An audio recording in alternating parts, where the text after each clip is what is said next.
Has there ever been a piece of media where your initial gut reaction is to hate on it, and then you end up returning to it later just to find out that you actually love it? Because this is exactly what happened to me with The Witcher 3. But to be able to give you more context as to why that happened, I have to go back and looking back to 2015 when The Witcher 3 was released, I was still in high school. I was living with my parents and nearing the end of my senior year when I was going to go off and go pursue a mechanical engineering degree. I was usually in the mindset of putting in a bare minimum of effort just to be able to see the results happen and not really try to push myself much further than that. In school, for instance, I would generally skip some homework assignments just because I knew that I would do well on the tests and quizzes, so I'd still pass my classes, right? So what was the problem? Sure, I was still met with some consequences, like lectures from my parents, who knew the ramifications of those types of thoughts, but generally I was still okay with it because it was working for me. So I know you're probably waiting for the part where I actually talk about the video game, because you know that is kind of what this whole video is about. But The Witcher 3 tied into my life a couple different ways at this point. When I first booted up The Witcher 3 on the Xbox One, I wasn't really ready for all they were going to throw at me. I really wasn't in the mindset to learn a different type of game. Sure, I wanted another fantasy RPG, but I wanted to go my way. I didn't want to have to read up on different monsters, or read up on how to craft different potions, and I really didn't want to have to deal with my sword breaking every 5. Another element of the game that really didn't work with me at the beginning was just the story in general. Generally, with these games, I would make my own character, and usually I would be the good guy, the one that everybody liked, the one that was super boring in the long run. But typically, I would want to be able to be friends with everybody, go through the whole game being a nice guy, and get my rewards from that.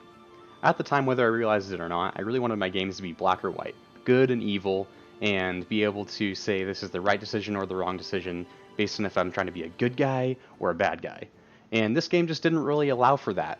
One distinct moment that practically made me put down the game right then was when you travel to Nilfgaard and meet with the Emperor, when he discusses the mission to send you out to go find Ciri. But when I finally went in to meet the Emperor, I had a hard time with that split decision of do you bow or do you not bow?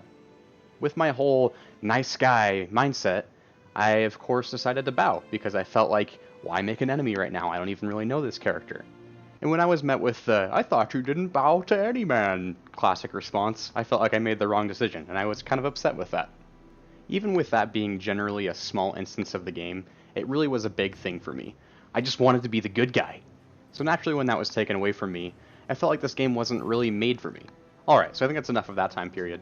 Let's go ahead and fast forward a bit. Okay, so summer ends, and then I moved to the dorms at my college.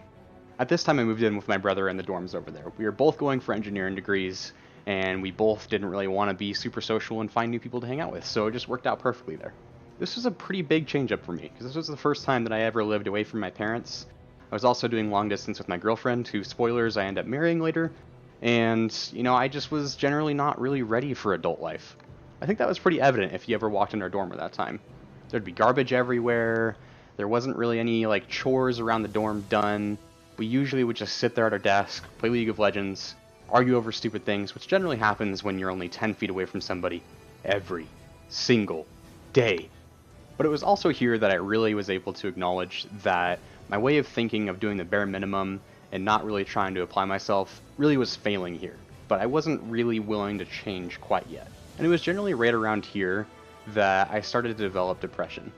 If we fast forward a bit again, year 2 rolls around, and I'm generally a little bit more motivated to try to change things a little bit, but, you know, there was still some reservations there. At this point, I still wasn't really very open with the people around me. I didn't really tell them I was struggling at all. I just went as business as usual with my girlfriend and my parents and friends and all that. I didn't really want to be embarrassed by putting myself out there and saying that I needed some help. I guess at this point, I was still too ashamed to ask for help or to admit that I needed help with a lot of things. I always felt like I was taking away from people or inconveniencing them whenever they would offer help, even though they wouldn't offer if they didn't actually mean it. But then at the end of my fall term, something even more serious ended up happening. Right when I was finishing up finals for that term and going into registering for my next classes for winter term, I got a text from my stepmom, and it told me that my dad was just diagnosed with ALS, or Lou Gehrig's disease. If you're not familiar with this disease, it's a chronic disease that has no known cure. It kills off the neurons in your voluntary functioning muscles until they're no longer usable, causing the victims to lose their movement in their arms, in their legs, even to lose the ability to speak, and even to think clearly, and eventually it takes away their ability to breathe. After a patient is diagnosed, There's a typical life expectancy of about 2 to 5 years, with some exceptions of either longer or shorter lives. Nearly 95% of the cases of ALS, there's no known cause. They don't really know what brings it out. With the 5%, they've found some correlations of hereditary and even environmental causes to bring ALS about, but there isn't any strong evidence to really cause a consensus yet among scientists and doctors. I think needless to say, this derailed most of my motivation and forward thinking with my college career, and made me fail even harder with the stuff I was actually doing correctly. Eventually, in one of my visits back at my hometown, I met with one of my good friends, Kenny, and we talked about, life and what had been going on at that point, and eventually got to a conversation where he asked me if I'd ever got around to beating The Witcher 3 again or even played it. After I, of course, told him no, he ended up telling me that he thought this game was perfect for me. It was pretty much made for me. So I decided I'd give it another shot as soon as I would get home. I saw that on the Steam sale they were having at that time, the game was priced around $15. So I figured I'd change things up, not play on the Xbox One anymore because, well, obviously PC Master Race, and just go from there. And I know, it's finally time in this video game video that I actually get back to talking about the video game. I remember feeling actually anxious this time to start this game up, because there was that expectation of me to enjoy this game this time. I didn't want to hate it anymore. I wanted to be able to accomplish something and find something new and really make some forward progress with literally anything at this point. I was kind of done with failing and I really needed to have something go right for me. And it wasn't perfect at the start. There was still a lot of things that annoyed me in the game. Obviously it was still the same game, only I had changed at this point. I was okay with that though. I was much more willing to push through the things that I didn't absolutely love because I knew there was a good game out there, or else it wouldn't have been recommended to me so many times all over the place, even just on the internet and with friends. This game seemed like it was worth experiencing, so I was willing to push through it. I think it really started to pick up for me when I finally finished the Bloody Baron questline. This is where I really started to fall in love with the storytelling of this game and the world building. It was good to see the characters seem like characters, like humans, like people that you had actually experienced in real life. But when you started to realize the initial quest giver, the Bloody Baron himself, wasn't very trustworthy, and he always had a different side of the story that he wasn't telling you, that you had to experience for yourself, it made him much more human, and it made him so much easier to understand. It made him so much more of actual character that you could see what his thought process was. You could understand why he would lie because he was embarrassed, but he didn't want to give you the whole truth because then he'd have to admit his own faults. Even though I kind of hated him, I always had a little bit of a sympathy for him.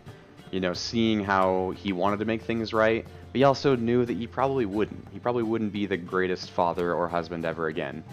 That really twisted and messed up part with his unborn child, that was like the part of the game that I could see where the darkness of the world was really so fleshed out, and the consequences of actions, and the old folklore that you see in Celtic and Nordic mythologies coming into the world, which I love learning about that stuff.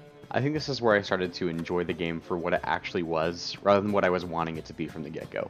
My fondness for this game only began to grow even more when I eventually got to Novigrad and Skellige, and just exploring and seeing how the side quests interacted with you.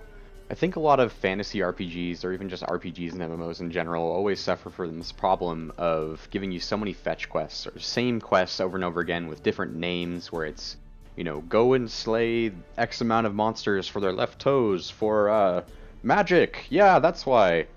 I really liked that these side quests didn't feel so disconnected from the overall story in general. The next element that I really enjoyed was getting to learn who Geralt was himself and understanding his character. I loved being able to see the moments between characters like him and Ciri, and that part where you have the choice to snowball fight with Ciri and stuff like that. The reason I brought up the snowball fight in particular is because of the way that the game approached how dark that world was, and how much Ciri needed to have Geralt in that moment, to be able to bring light into her life, bring a little bit of the gravity off of her shoulders, to be able to have a nice and touching moment with her father figure, so to speak.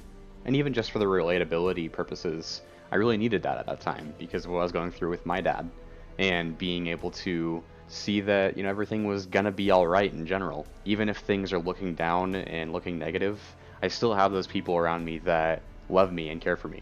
Once I started to get the feel of how this game worked and how the world worked in general, it made me not need to place in that RPG character that I typically made that was a good guy. That's not saying that I typically just decided to neglect all that I wanted to do as my choices in this game, but typically it wasn't so cut and dry of this is the right answer and this is the wrong answer.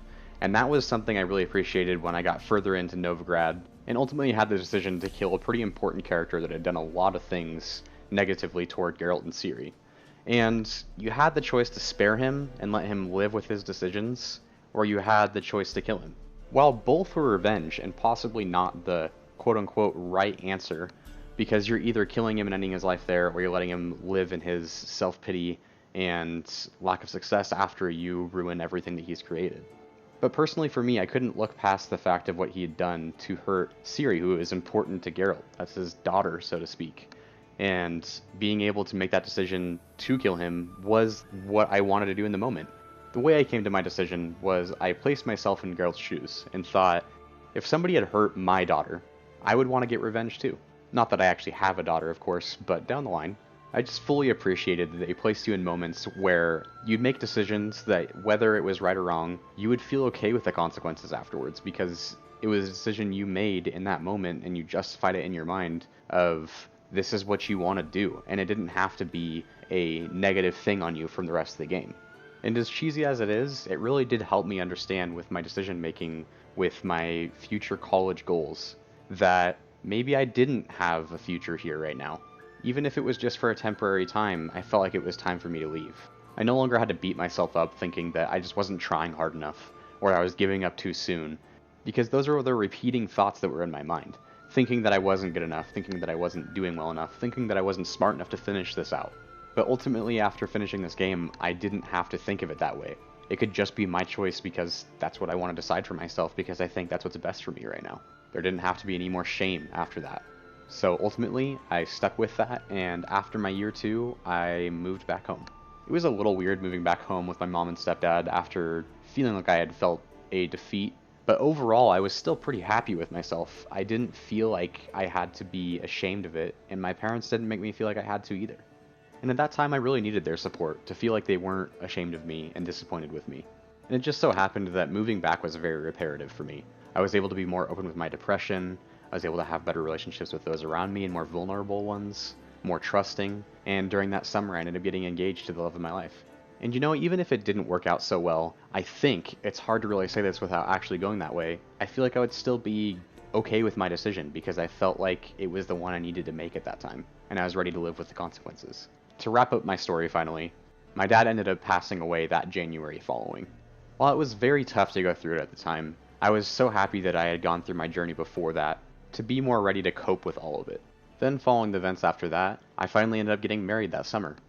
I think it's very important for me to state the fact that obviously The Witcher 3 wasn't the only thing that helped me through all of that, but it was so nice to have a constant and something that I was able to have a goal for and something I was able to complete when I felt like even the most mundane of tasks like getting out of bed in the morning was such a struggle for me mentally. And that's why I'm so grateful that I got that suggestion from my friend to go back and play it, because I feel like I would have totally missed on this. I genuinely don't know where I would be if I didn't. As dramatic as that sounds, every little bit of everything that was supportive to me back then meant the world to me, and it really helped me push myself forward out of all of that. So this makes me curious, is there anything like this that has impacted somebody maybe more or less or just as much as The Witcher did for me? So please put your story down in the comments if you have one. I love reading about these things and I'll try to respond as best as I can to everybody. And if you're somebody that struggled with depression as much as I did, or even more so, I know that mine I feel like is much more mild than a lot of other cases that I hear, then please do talk to those people that care about you. I was incredibly stubborn for a long time, and all that it did was just create more and more hurt and more self-loathing for longer than it needed to. So know that when people extend help to you, they genuinely want to help you. They're not trying to make you feel weak or helpless or anything like that. So if that is the one takeaway you get from this video, please do take that. But thank you so much everybody for watching and taking the time to listen to this all the way through. Thank you for bearing with me in my mediocre storytelling and my subpar editing skills.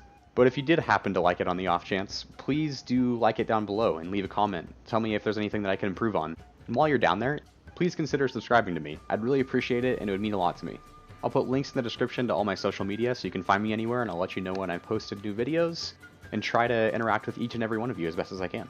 Once again, thank you so much, it means a lot, and I hope to see you again in the next video.